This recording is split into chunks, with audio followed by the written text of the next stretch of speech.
જીવન બાદ પણ કોઈના જીવનમાં પ્રકાશ પાથરી શકાય તેવા ઉદ્દેશ સાથે વિશ્વ અંગદાન દિવસ નિમિત્તે સુરતના નવી સિવિલ હોસ્પિટલમાં જનજાગૃતિનો અનોખો કાર્યક્રમ યોજવામાં આવ્યો હતો, જેમાં અંગદાનનું મહત્વ સમજાવતા શપથ, સ્લોગનવાળી છત્રીઓનું વિતરણ અને પ્રેરણાદાયી સંદેશ સાથે હોસ્પિટલ સમાજને માનવતાનો સંદેશ આપ્યો છે। આજે વિશ્વ અંગદાન દિવસ નિમિત્તે સુરતના નવી સિવિલ હોસ્પિટલ ખાતે વિશેષ જનજાગૃતિ કાર્યક્રમનું આયોજન કરવામાં આવ્યું હતું।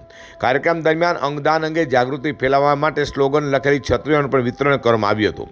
હોસ્પિટલના નર્સિંગ સ્ટાફે અને સફાઈ કર્મચારીઓને અંગદાનનો શપથ લેવામાં આવ્યા હતા અને વધુમાં વધુ લોકોને અંગદાન માટે પ્રેરિત કરવાનો સંદેશ આપવામાં આવ્યો છે। કાર્યક્રમમાં જણાવાયું હતું કે એક વ્યક્તિના અંગદાનથી અનેક જરૂરિયાતમંદ દર્દીઓને નવું જીવન મળી શકે છે।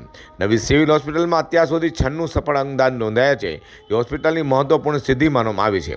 તો લિંબાયતના ધારાસભ્ય સંગીતા પાટીલે પણ વર્ષો પહેલા અંગદાનનો સંકલ્પ જાહેર કર્યો હતો, તેનો ઉલ્લેખ કરીને લોકોમાં વધુ જાગૃતિ લેવાનો પ્રયાસ કરવામાં આવ્યો હતો।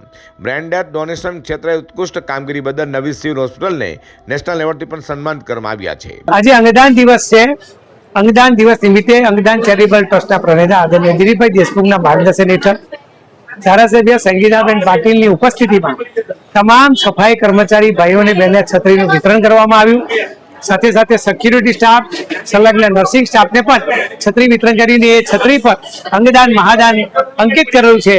છત્રી દ્વારા એક સમાજમાં મેસેજ પહોંચે એ માટે આજે આ કાર્યક્રમ રાખવામાં આવ્યો। સાથે સાથે નર્સિંગ કોલેજના વિદ્યાર્થીઓ દ્વારા અંગદાન મહાદાન ના પોસ્ટરો અંકિત કરેલા એનું પ્રદર્શન કરવામાં આવ્યું અને આ પ્રદર્શનને સંગીતાબેન પાટીલ દ્વારા ખુલ્લું મૂકવામાં આવ્યું। હું સમાજના તમામ શ્રેષ્ઠીઓ નાગરિકોને વિનંતી કરું છું કે અંગદાન મહાદાન અભિયાનમાં જોડાઈ અને બ્રેન ડેથના કિસ્સામાં અચૂક પોતાના પરિવારનું અંગદાન કરાવે।